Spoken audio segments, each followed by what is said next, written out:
Good evening and welcome. This is Pain to Power, the show where we turn our struggles into our strengths. I am your host, Laura Castillo, also known as Brown Girl Interrupting. And I am so glad to have you here with us. Please make sure, since you're tuning in, that you like, share a comment about what brought you here, and subscribe to this channel. So here is Pain to Power. We are always talking about community and healing. And I just came off an amazing weekend of community and healing. I was able to attend the Bond Academy, which is building our network of diversity, which was a affinity space essentially for Black and Brown male educators. And in that space, there was so much love, community, and uplifting. And it made me just realize and think about the importance as a woman who is supporting that space of how we all need those spaces, particularly us as women also need supporting, loving, and uplifting community. And I'm very excited because my guest today is going to be talking about that. But before I get there, Bond had some fashion, and I would be remiss if I did not tell you where I'm getting my looks today, because I wanted to shout these designers out. My first designer is Anna Tycho of Anna Tycho Designs, and this amazing Ghanaian jacket was made by her. These brilliant earrings are from Ivy's Jewelry Box and Design. They're fantastic. And this ring is by Sharon K. Payne of Creative Creations by Sharon. So I just wanted to shout out the amazing space that Bond created, but also the amazing finds that Bond helped me get. And now I have another amazing person to introduce to you. So people often ask me, where do I find my guests?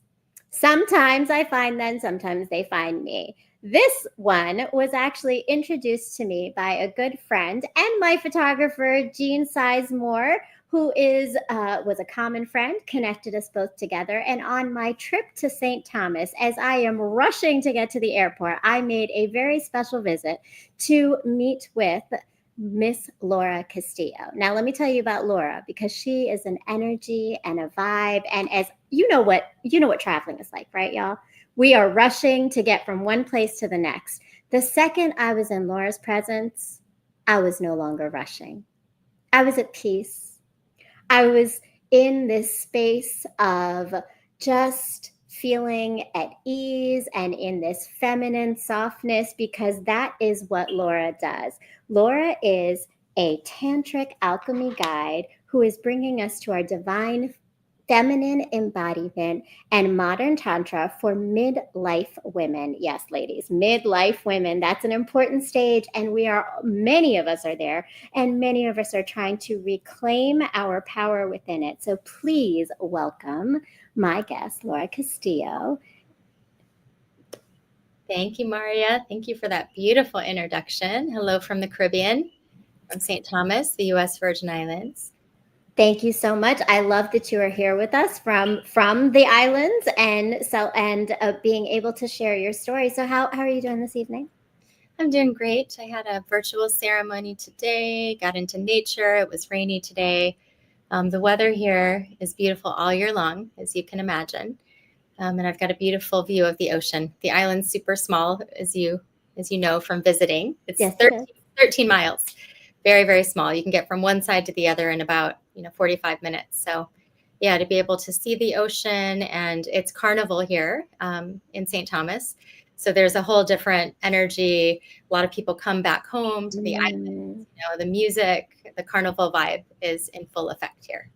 I love that one. I appreciate that you're taking some time from the carnival vibe to be with us in this space, because that does sound quite fun. And yes, the weather is always beautiful, right? Which is a wonderful thing. So I've invited you here because, this show really is about healing and how we are all finding our different pathways to discovering our power. So when you just think about this idea of taking pain and turning it into power, what does that mean to you? Wow, great question. And I think it's so relevant to the state of humanity right now, and what we're seeing in the world. And also, my kind of specialty is the midlife time period for women. And what I experienced, I'll start with a little bit of my personal story, if that's okay. Yeah, it's like when I entered that portal of, children getting older. So my son was getting ready to leave for college, late 40s. I had entered this portal, but nobody really prepared me for it. And, I'm curious if anyone out there can relate to this. It's like we're not really taught about our life cycles and about the different stages that we'll go through. And there is a grieving, if any of you have had, raised children and they've left home, or parents aging and dying, like all these things that happen in this particular stage of life, no one really prepares us for it. So grief, I have found, is actually very magical. It's a stage of creation, right? So everything's born, everything grows, everything also dies, and then we enter this void space before life begins again. And grief itself, and the embodiment work that I've done and do with other men and women, it really is transmuting. And I love that this is I saw your intro and just around grief and the power of grief. Grief is this transformational portal that when we go into it, it can fuel new life and can fuel our greatest becoming. And in midlife, especially, there can be a lot of it, just a lot of unique pressures and experiences that we start to have. So to me, grief is a powerful portal to new life. That is beautiful. And such an empowering way to shift the narrative of grief, right? Grief is magical. It's taking us to this new portal. And that's truly what it is, right? We are reborn through this breaking of something, whatever that grief may be. And I appreciate you going back to some of your reasons, right, for understanding this. And we're going to go deeper into that because I think there's been a lot of big transitions in your life to get to where you are. But I am wondering, you said that we as women, we as individuals don't always have the things to support us in terms of the tools to know how to be through different stages of our lives. Just as you were growing up, what did you learn about womanhood and healing and strength that has stayed with you, and maybe even things that have been things that you've had to change your knowing of? What a great question. I was really blessed. My lineage is, my mother's from the Philippines, and that entire lineage. So I definitely had the kind of mother that sacrificed a lot to give me a better life, who really loved me unconditionally. So I'm so grateful. And I lost my mother last year. And that is also a huge thing that a lot of us are going through at, 40, 50, 60 years old. And it's really huge to start having to care for aging parents and then losing aging parents. I've never been through such a transformational process as being with my mother at home. We were all there with her during the last 2 weeks of her life. And returning to the Philippines is a really important thing, to return her ashes there and to return to my lineage. I really believe there's power in returning to the wisdom of our ancestors and the land, and really letting those activations come through us. And I had those gifts from her. And I also had kind of a tiger mom as, an Asian mom. So a mom that really, really drove me to accomplish and do and be the best. And that created a lot of what I would call masculine energy, the doing, the achieving, the success. And that can lead to, some burnout and exhaustion and the never ending treadmill of having to prove our worth by, external means. So, I always had to be the best. I had to be doing everything, playing sports, music. I became a lawyer. So I've practiced high conflict family law for many years. And that took a lot of unwinding of like, wow, I'm really in my masculine energy and focused on doing. And as we, again, age, we start to feel it a lot more. It's like a buildup of baggage, and we start to see it more. We can't really pretend like when we were in our 20s and 30s where it's like, yeah, I'm in my masculine, but I look really feminine. It's like we actually have to start to nourish that part of us that needs the rest, that needs the joy and the play and the self-care. So yeah, so grateful for all the lessons. And for a lot of us, it's like the unwinding and what do I need to let go of in terms of like what we were taught as children. I mean, and that's huge, and I really appreciate that you're able to see that idea that you can hold both at the same time. You can hold this understanding of who your mother is, but you can also hold this understanding of how that message was actually more damaging than growth for you, right? Like, and it puts you in a place, it sounds like, where you you lived a life that wasn't the life really that was meant for you. So tell me a little bit about this moment of realizing burnout and your shift and change from being this accomplished, woman who was, a professional, a lawyer, you had a family, you did all these things. What was the shift then to make you realize that your midlife moment was something you needed to understand better? I'll say that I think I'm still learning, right? It's like the moments are like the little moments that turn into these bigger moments. But when I reflect back, I can really see that my son leaving for my firstborn son leaving for college, that there was like an invitation from the divine. And I started feeling, a lot of grief that, again, no one told me about. Like no one said, oh, when your firstborn leaves the nest, you're going to start waking up with anxiety. I'm curious if anybody has felt this. It's like our first child leaving. I started waking up with like anxiety of like, oh, I didn't get to talk about this with him, or I didn't get to tell him this, or what if this happens? And I would ask other moms, like, have you experienced this? And they're all like, oh yeah, that's normal. And I'm like, I don't think this is necessarily normal, or there's something here, right? There's some invitation to go a little deeper. So I really let the grief start to move. And I also entered a state of like deep reflection on my life, which I think is also a very, very big invitation at this stage, because it's the harvest. So if we look at the cycle of a woman's life, there's the maiden, which is like our younger years when we, first become able to have children, and it's like the growth phase, the spring. Then we're in mother, whether we have children or not, we're creating something. We're in the world growing. And after that is the harvest, and it's the queen. So the harvest is like, let me look at my garden and see if I like the seeds that I've planted. Right? What have I planted? And I don't know if I like all of this. So I really enter that stage of like, am I happy with my life? Like, am I in the right relationship? Am I doing the work I'm meant to do in the world? And by, in our 40s and 50s, we've cultivated a lot of skills, a lot of magic, a lot of experience. And I started kind of reassessing and like discarding, like pulling some of the weeds out of the garden. Like this isn't, this isn't the right relationship for me. So this is going to go. So this is kind of like the void. It was scary. I'm like, I don't know what's coming yet, but this old is not working anymore.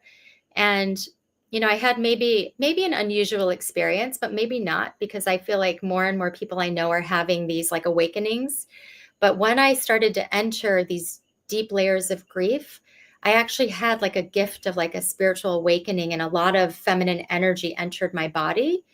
And when it entered, I was like, oh, this is like a state of creative energy, relaxation, and vitality that is available to us all the time. We're just stuck in our heads and not living. We're living from the neck up in our heads, and we're not connected to the body. And it's like being in nature, moving the energy, reclaiming emotions, reclaiming sexual energy, reclaiming the body as divine. We're here, spirits clothed in these divine bodies, but the body itself is intelligent. And that's where like somatics come in. The body knows how to process trauma and knows how to move emotion, which is just energy and motion. So that was the beginning. And, then I lost my mother, and I've, moved through more. And we're always moving through these cycles of creation and growth and death and opening up again. But that's when I knew like my work here is to remind women that this particular stage, that it's actually a transformational portal, and that it's your chance actually to really step into your queen. And it's overwhelming and it's challenging, yes, but there's a reason for that, because there's such a great gift on the other side if you claim it. Like, okay, so one, you speak to, and this is what we talked about, right? Which is why I sat there in St. Thomas, almost missed my plane, because we were there for a while, right? Like that was such a good conversation. But this is it, right? That you speak to, I think, one, something I know very well that I felt over the years, and different iterations of it over time. But I think so many women I've spoken to, that is exactly it, right? There's this moment. But what I truly appreciate and love is that you have this language that it shifts our thinking. You said invitation to go deeper. I think that many people would identify that as a trigger, right? You've changed that shift of language to this more positive idea that it's not that, it's an invitation to go deeper and to know ourselves better. So when we're thinking about that and that connection to our body, tell me more about how that is, like, how do we do that in this healing? Like, what's the first, and maybe is that even the first step? What's the first step to recognizing this midlife moment? And I see we have some friends in the chat. I want to just give a quick shout out to Tasha from No Holdbacks. Hi, welcome. And we've got lots of questions here, so hopefully you can answer some. Also, one of my friends that we've talked about this healing quite a bit. So what is that? What's that first step for women that they need to take? I actually think it's not the doing. It's not the solution at first, right? So there's a tendency for us, because we are masculine driven, to going to strategy or solution, Mm-hmm. right? Mm-hmm. So it's like, I need to fix this right now, right? So I just kind of want to acknowledge that, right? That's, even as a lawyer, I'm paid to do this, right? I'm paid to solve your problems, right? So this is like a different kind of opening to even just, like you said, curiosity. Can we have some curiosity? And I want to speak to like perimenopause and menopause a bit, and also to like the cultural programming, because to me, it almost getting like goosebumps, like just recognizing that as a culture, we are really programmed to devalue ourselves as women when we reach a certain age, right? We're a maiden-centric culture, which is why there's so much Botox and plastic surgery and all of that, because culture tells us that we're supposed to stay young and youthful forever. So it's like, okay, can we see that permeates our consciousness? Because it does. You know, we start to see the changes, right? It's like things start shifting around, and it can be challenging to like really feel beautiful in a culture that's like slamming down, you know, shoving down our throats, you should look 25 forever. And so it's like, you know, what do we bring as women over 40? And, you know, there are only 4 other species that have menopausal females, and they're whales and narwhals, different species. And one of my mentors out of Australia, she talks about looking to nature for clues of like, what is the purpose of this stage of menopause when we're no longer able to have children? If that's our other purpose, you know, is to be young and then to have children. And so if we look at the whales, the menopausal women, they're actually the leaders of the pod. They make sure that the pod stays safe and that the young children can make it and survive. So just to tie this back to how powerful this stage is, and to me, it's no accident that we've been disempowered to believe we're supposed to be invisible, right? At a certain, you know, after 40, we're supposed to be invisible and not be too loud and not, you know, not dress a certain way. But actually, it's our most powerful time because we have wisdom, we have experience, and because of the hormonal changes. So just to speak a little bit to the hormones, because it's a very real thing, you know, as we age, estrogen starts to decrease. And thank you. I appreciate you doing that, because literally my sister and I were talking about perimenopause this week, and I was like, I don't know if I fully understand. So tell us a little bit about, can you break that down, perimenopause? Yes. Because we don't talk about it as women. Yes. we fear it, right? We fear it, so we don't. So what exactly is that, and what's going on with us? So I'll share what I've learned, and I'm not a medical professional, but in really simple terms, when we begin our menstrual cycle, estrogen, there's like a veil of estrogen that descends upon us, which is the hormone of self-sacrifice and caring for everybody else, which is beautiful because that's how our species, that's how we raise children, right? We're meant to care for everybody. And, we're the mom that's saying, everybody, go ahead and I'll stay home and I'll clean up or I'll pack the lunches. And, we put ourselves last. And that's actually what estrogen does. It's that caretaking hormone. But then after 40, it starts to decrease more and more. So it's like the veil is lifted and we start to actually hear our own voice more strongly, louder. And it can be a little shocking to women. And a lot of my friends are pretty shocked. They're like, wow, I feel like a completely different person. I know what I like and I don't like. Certain things really irritate me. And we're just clearer because we're not putting everybody else first. And it really creates a ripe situation for us to be leaders based on the wisdom and the gifts that we've cultivated through our lives. We're in the prime position to act as those leaders. So just to bring that paradigm shift in again, to really understand the value that we bring. And I love that. And thank you for breaking that down. I mean, you just blew my mind. The hormone of estrogen is for caring and self-sacrifice, like that.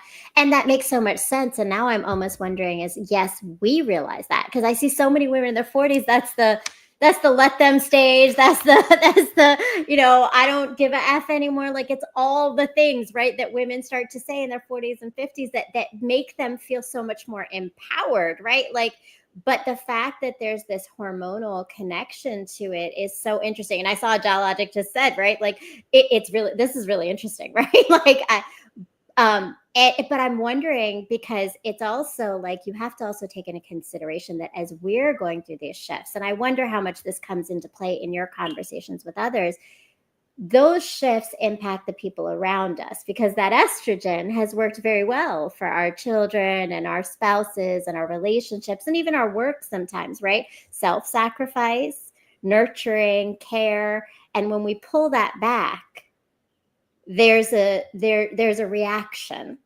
around us. Yes. Yeah, I agree. I think it's wonderful we have men in the conversation. And I think men need to know that this is part of a woman's life cycle, so that just like you might hold your partner's hand through childbirth and through pregnancy, that you also need to understand what's happening to her physiologically through this transition too, because it can be uncomfortable, it can be scary, it can be confusing, and we need more conversation like this so that it's not hidden. It's not an embarrassing thing. It's not a bad thing. This is a natural part of our lives. I love that Dialogic just said bars. Yes, right? Men should be in this conversation. So if you're a man, throw us a comment in here. You're tuning in. Make sure that you comment, share something that's resonating with you, and definitely, right? Yeah, sounds like it. No Bahoba. Sounds like it. Brown Girl too. Yes, all of it. All of it. And that is so important, right? So first we are reframing this narrative to see our gifts within it. And I love that you said that, because I'm thinking about how many women that I've met, particularly on the show that I've had, that's the stage in life where they're like, I'm doing things differently, or I've started this business, or I've decided that now I'm going to create this thing that I always wanted to, but never did, right? That flow of creativity, of innovation, of vision that starts to happen, that clarity comes. And I truly have seen it, felt it, experienced it myself. So, so for you, let's talk about your journey. I mean, in like, what did that transition for you really feel like in the everyday moment? Like, was there a little discomfort? Was it challenging? Like, how did you make sense of this transition from this other? It's almost like you're becoming one person. You're transitioning like into this metamorphosis of another person, right? Yes. Like the woman you are now, Laura right now, and Laura 15 years ago are transformationally, it seems like, different from everything you say. Yes. What was that like? Yeah. I mean, if anyone out there has more of a traditional career, a corporate career, I live in a really small community where I'm a lawyer and I'm very known and respected in my field. And, for years, I really tried to keep my parts separate. It's like I'm a lawyer and I'm, a healer, but they're separate. So what I have found is as I've stepped more and more into my truth, and it coincides with this, again, this midlife portal of transformation where things are coming more into alignment, I also see it as a time of us really claiming our dharma or purpose in this life. I believe we each come in with a unique soul purpose that we're meant to express. And we start to feel again, midlife, I started to feel things are not fully aligned, right? I'm using my life force to serve people. Yes, it's beautiful, but there might be a higher way that I can serve. And then when I had that awakening, I really committed to actually helping others awaken in this way and to bring back, the feminine, the body, the emotions, so that we can be whole humans and really uplift the whole of humanity and all of consciousness. So a huge part for me has been really claiming, like, I'm a lawyer and I'm a tantrika. I'm a healer and a lawyer, both. And I'm all of those things, and I'm none of those things. And I can walk between the different worlds and feel authentically me. And to do that does require, integrating different parts. And this is kind of like the doing part, the healing part of like the self-doubt, the fear of rejection, fear of failure, right? All of those things have to be integrated. And that's where we get into like the somatic and nervous system work of like anytime I have felt afraid or been rejected, as a child, as a little girl, going into my nervous system and giving that space to be heard and sounded and to hold her. And I'm getting a little bit more into like the practice itself of somatic embodiment work. But that's how I've been able to show up more and more as me, more authentically me, and more alive in my purpose versus being in my head about what other people think of me. It's a very difficult thing to do. So more power to you. The fact that you have empowered yourself to do that, right? And now are leading others. And as you're describing the somatic nervous system and this somatic healing, it sounds a lot like the idea of, right, inner child healing. We often talk about that, and people talk about it. They hear it. It's all over social media, right? Is this inner child healing? But it's what I heard you say is it's a combination of knowing yourself and your body, and also almost knowing and understanding your patterns that have given you and brought you to where you are that need to start to be interrupted. Yes, I agree with that. And I think you touched on it before when you said, it's the trigger, right? The trigger, and shifting that as an invitation. And I very much agree with that. And another really interesting thing I see with the midlife stage is like it's like the pressure starts to kind of come in and everything rises to the surface because children are leaving, parents are aging, hormones are shifting, bodies are changing, energy levels changing. It's like everything is like kind of pushing on us in different ways. And all the old wounds, trauma, inner child things that we haven't dealt with, mother and father wounds, they start to rise to the surface, and they can be looked at, right? We can be in victim about it, like you said, just kind of like, why is this happening to me? Or we can shift the perspective of like, oh, this is here to show me something. This trigger actually is something from my past, something that I didn't actually process, because we're not allowed usually to process things through the body. Anger is not okay. It's not okay to be mad. Go to your room until you can come out smiling. And it's like the body knows how to process emotions. Animals shake, right? Because otherwise we're stuck in fight, flight, or freeze. Animals know how to shake, but we're stuck in our heads And we're like, no, I shouldn't be feeling that. So in Tantra, we say that everything is divine, everything, the grief, the pain, the anger, and we let it move through the body and through the nervous system. So this is the somatic work of let the body do what it's supposed to do. Let it alchemize the pain, let it transmute the pain. And that just literally frees up like the baggage that we're carrying, which ages us, which creates dis-ease in our bodies. It clears it up, and then we can bring in more vitality. And you can see it in people. You know, you can see when people have done the work. Of that baggage, right? You know, and I told you, I remember we talked about this because I feel like for me, honestly, when I look back at my pictures of me 8 years ago before my divorce and separation, I was, you know, and everything you just said, right, was so aligned with this idea is that we age because of that baggage. And when I look at it now, I'm like, I am more youthful, more vibrant, more energetic. And you can see it on my face because everything was taking everything from me in the space that I was in. And when you lighten your load, you lighten your body, you lighten your soul, you lighten all of it, right? And you're not aging the same way. So Yes. it is. I mean, like there's nature's youthfulness, which I love. And I mean, you know, so we're doing all of this, and you talked about it a little bit. Was Tantra is really this the divine piece, right? What is it specifically as a tantric alchemy guide? Tell me what that term, what that title means to you, and how you embody it in the work that you're doing to help others. So to me, I really like using the word guide. Instead of maybe coach or something like that, because we're all evolving, we're all growing.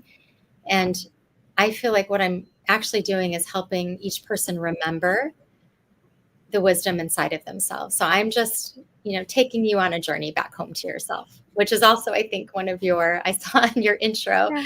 It's like coming back home to ourselves. And we're all just walking each other home, which is what Ram Dass says. We're just walking each other home.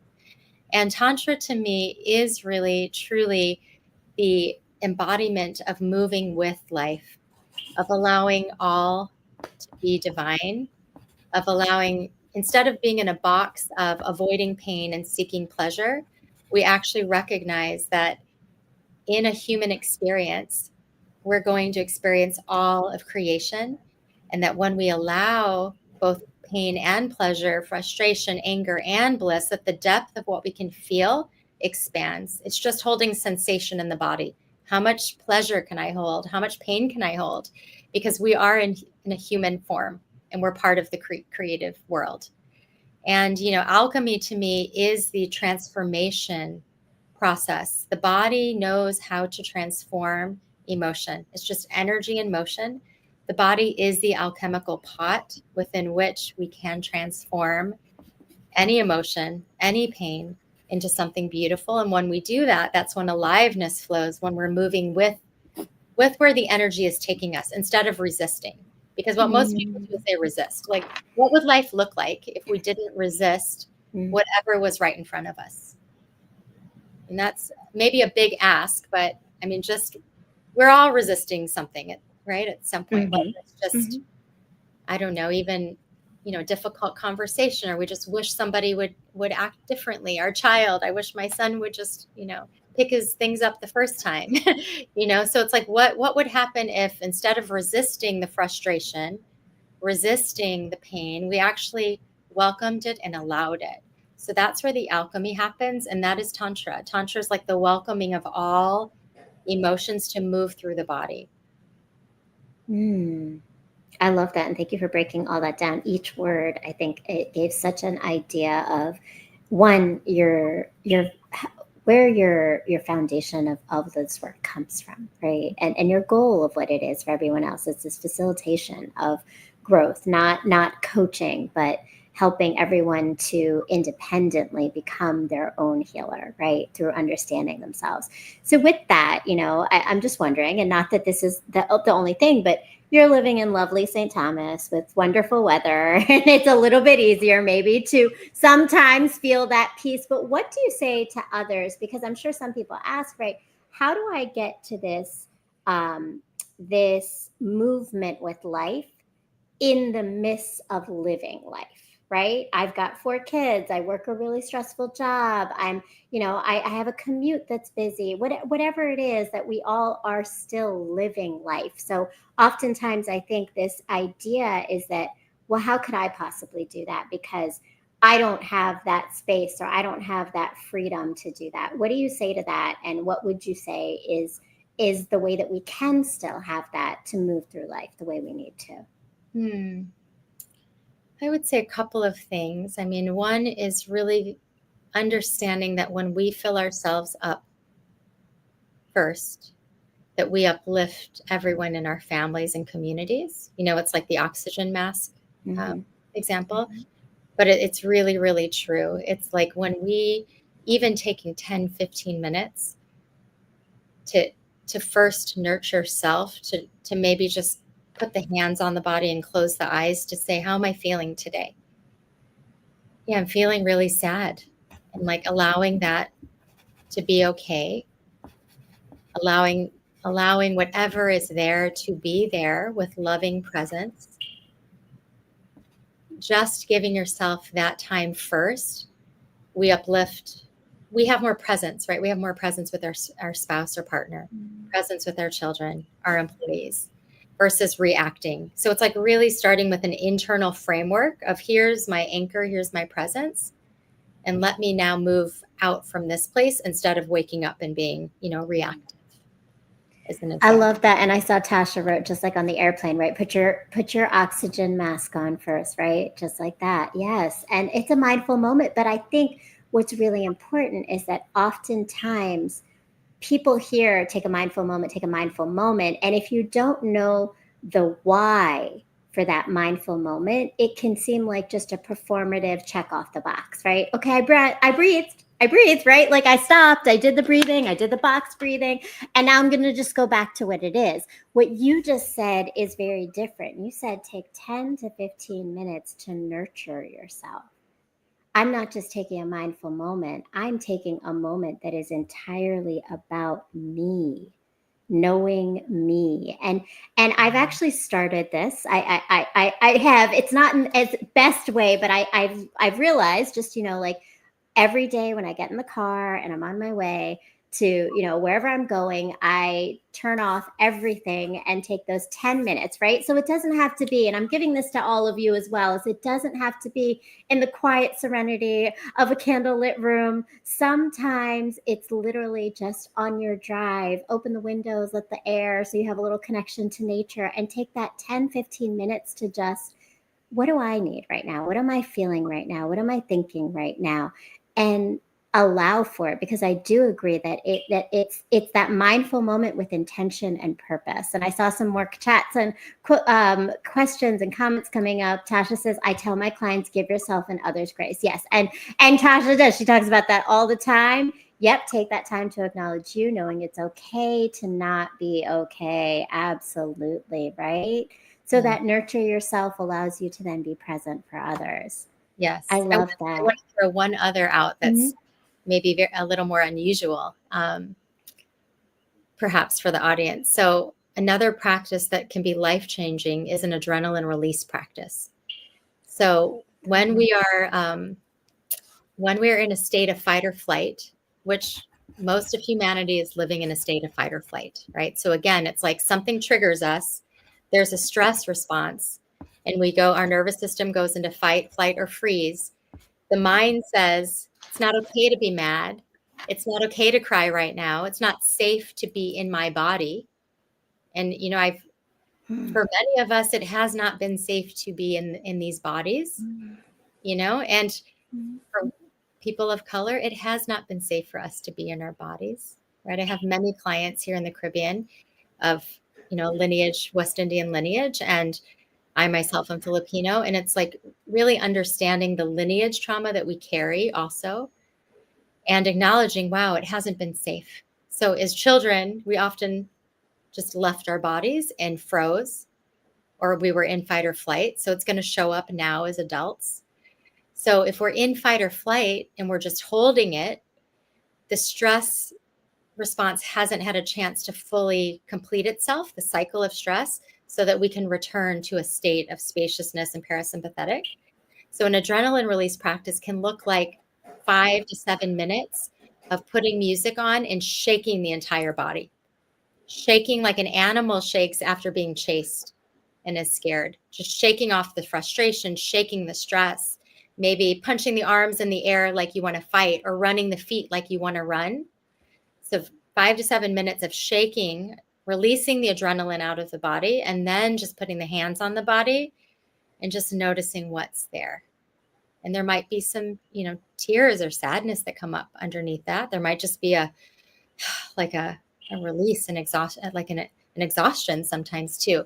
But that practice can be life-changing as well, to really complete the stress cycle, because the mind says, not okay to be mad right now, not okay to be upset. I love that, because that gives you permission, though. So tell me, when you first did that, and I imagine maybe was it the first time that it impacted you, or was it after a few times? But what did you go through? What went through your mind, and what did you realize about yourself in that moment? That my go-to is freeze. I numb out and I freeze when I'm upset, when I'm scared, when I'm overwhelmed. Mm-hmm. I start to feel numb, and it takes me the shaking, sometimes letting myself get angry. There can be some like spiritual bypassing that happens with us too, where it's like, oh, I'm above that. I should be forgiving. Mm-hmm. I should have a higher perspective. But my little girl, she's mad, right? She's scared and she's mad. So again, it's like giving ourselves permission. And this is kind of inner child parts work also. Right. It's like, mm-hmm. right? So really like reclaiming parts that we've left behind. My little girl who felt afraid getting shouted at or spanked, all the things that happen a lot of our generation. I had a Filipino mother who hit me with a shoe or a broom, whatever was around, but my little girl at times felt afraid and didn't know what to do. So I started to notice like, wow, like I really bypass a lot. I think about feelings, I analyze feelings, but I'm not actually in the body feeling. So I did that practice, and I have my clients do it like every day for a few weeks. And often, I don't know if you have this happen, but when there's a stressful time period going on for me, losing my mother, I would wake up just anxious, right? Just wake up anxious and afraid, or going through a divorce.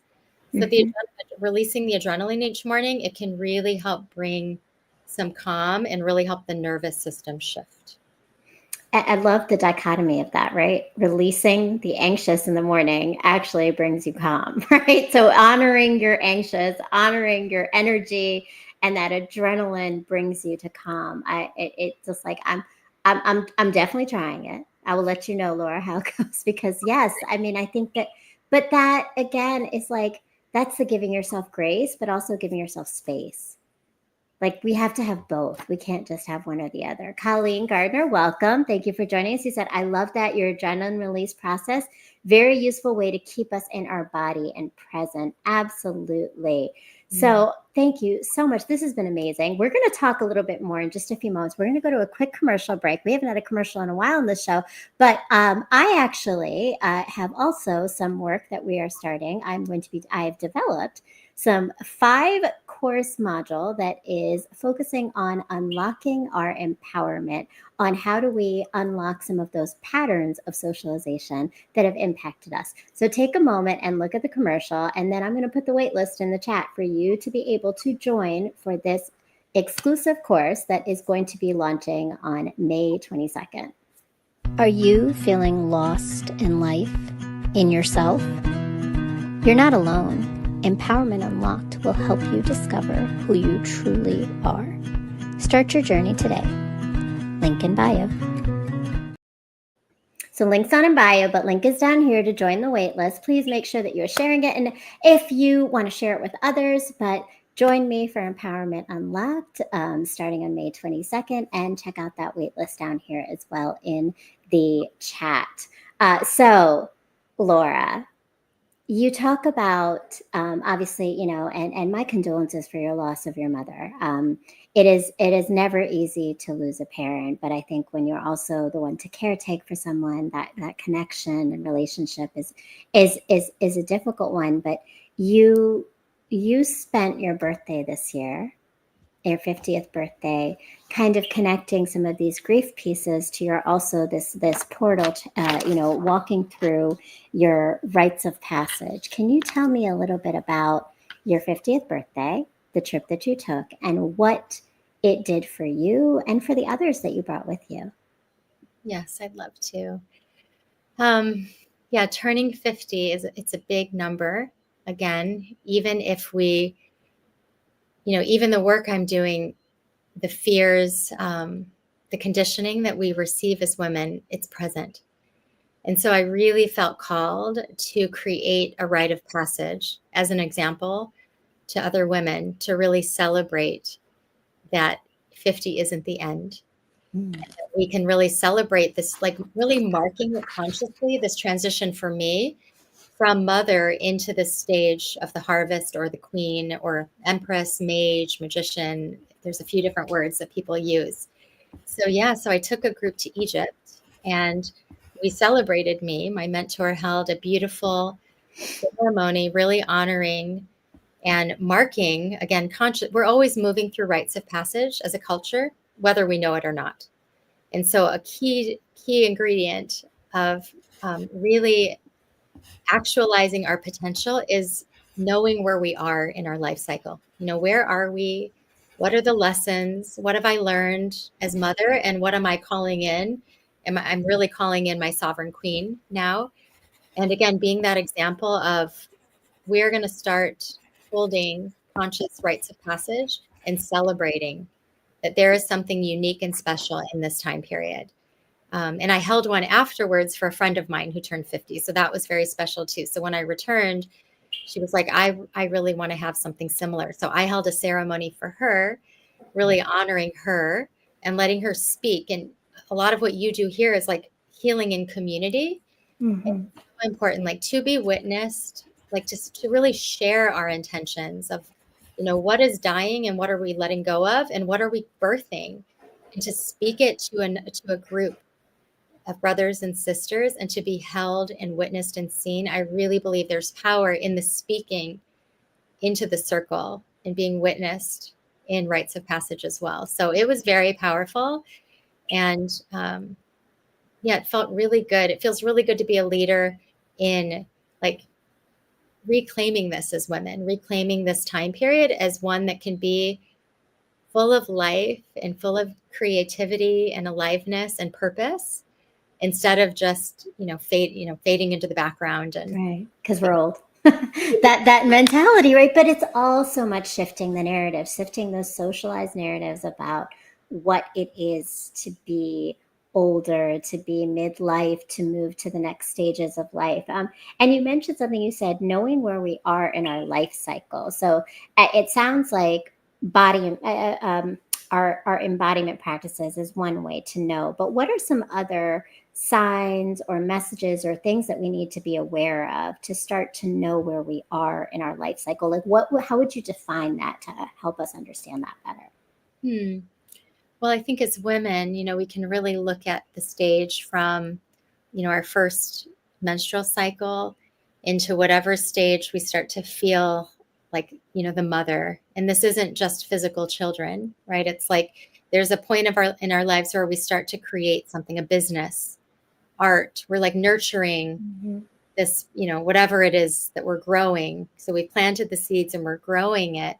And then at some point there is a transition out of that we all feel, even if it's not spoken, where it's like, okay, my business has grown and energy's kind of coming back to me again. And it coincides with the hormonal changes, or children are getting older. Now, what do I want to do?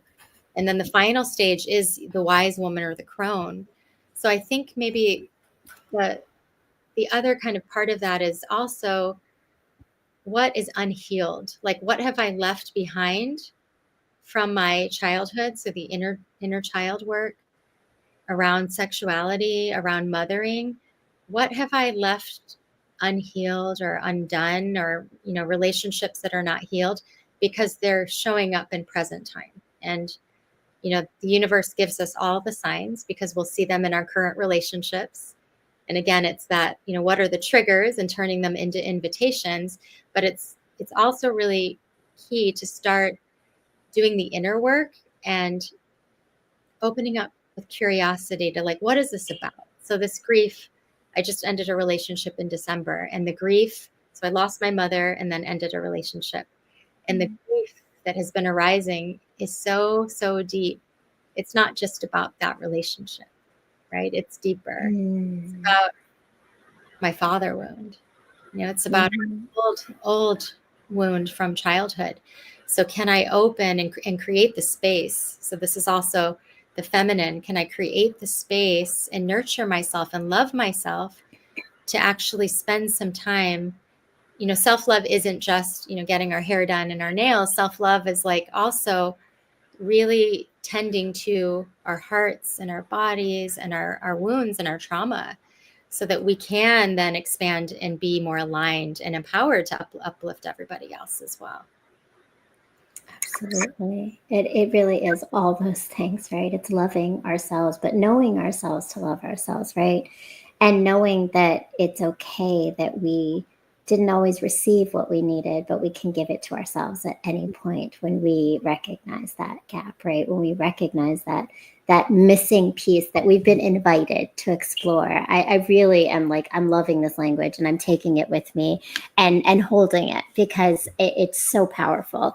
So with all of this, it's been an excellent conversation, and I'm so excited because you are doing so many things. So you have had your trip itself, that was one way that you brought people along in this rites of passage, but what is it that we can enjoy and join in with you? What are some of the different processes that you can help people through? So just share a little bit with us. Yes, I'd love to. So there's a free meditation on my website. That's a great way. It's called the Feminine Reset. So it's a practice of really softening and opening out of the doing, out of the mind and thinking, into dropping into the body. So that's a really beautiful, I think it's 12 minutes long. So I wanted to make it nice and bite-sized, so you can do it every morning or every night before you go to sleep. You can join my newsletter so that you know what's happening. Every month I'm doing a virtual ceremony. So you can join anywhere from anywhere in the world and drop into a container where you're really guided and held with other like-minded souls. And I love virtual because we can connect, just connect around the world. And I will have more retreats coming up and courses coming out. But for now, those are the offerings. And feel free to jump in, like if you just want to have a discovery call with me, because I do one-on-one work with people. So sessions virtually can happen in person and virtual. So a discovery call is a great way to like connect one-on-one and talk about, like, okay, do you want to maybe drop in for a session or a few sessions? So I would invite any discovery calls or deeper conversations as well. I love that. And you can see that we've got all the website information up here. You can see so many different tools that are on there. Please go and visit it. The links are in the YouTube. It's also in the chat here as well. And if you haven't done it yet, like, comment, share what is resonating with you. Laura is dropping amazing gems of what we need to do. And please make sure, if you're a man, please also comment, because I'd love to know, what did you learn about women that's going to help you in your growth and relationships with the people that you love and care for? Or just in understanding and knowing what women are experiencing in solidarity, because we're here to support one another always. No Hold Back says, I tell my clients, name 5 things you live to do, which is self-care, which is anything that takes you away from the world but makes you happy. I love that definition. That could be going to the gym, reading, YouTube, etc. I love it. Yes, and that's a great definition. What takes you away from the world and makes you happy? Make sure you do at least one of those 5 things once a week. Thank you for that tip, Tasha. Love this interview. Yes, right? Laura's dropping gems. So please make sure, if you're watching us, share it with someone, because you know there's someone who needs this, right? Someone who is also looking for their divine feminine, how to reclaim it, how to know ourselves, and the tools to know that we can change it at any moment.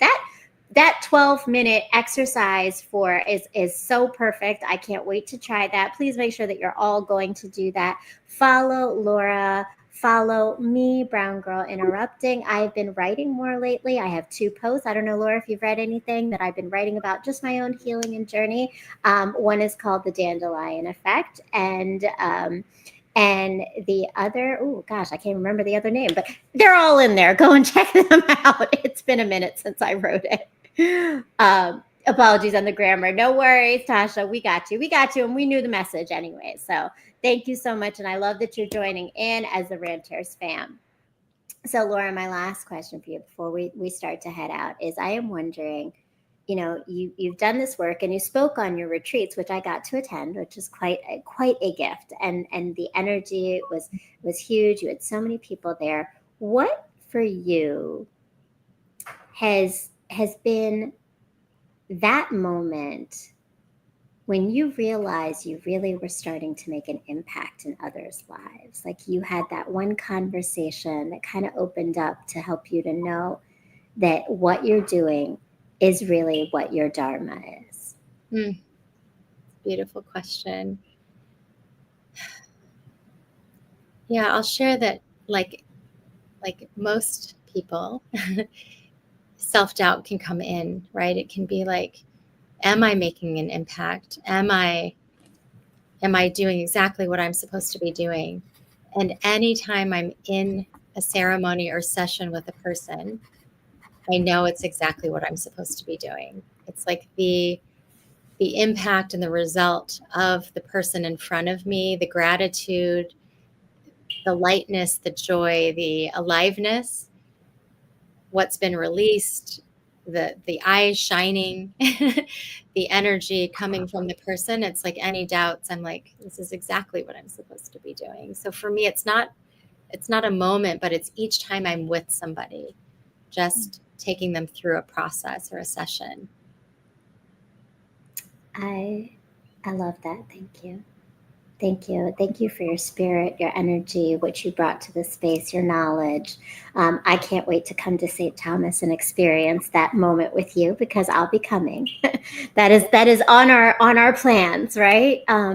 And thank you so much for your time. This was a beautiful conversation. I feel like so many people are walking away with tools and knowledge.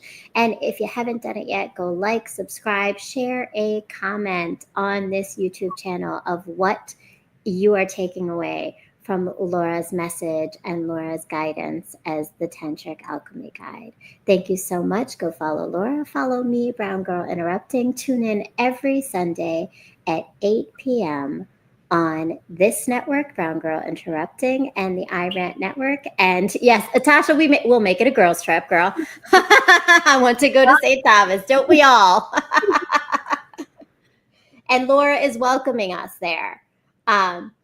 And please make sure that you are tuning in every Sunday at 8 p.m. on Brown Girl Interrupting on YouTube, on the Ranters Union on YouTube, and the iRant Network. And if you have a Roku TV, please go and download the iRant channel. I was actually just in a hotel the other day and did it for us. Ja, I want you to be proud of me for that.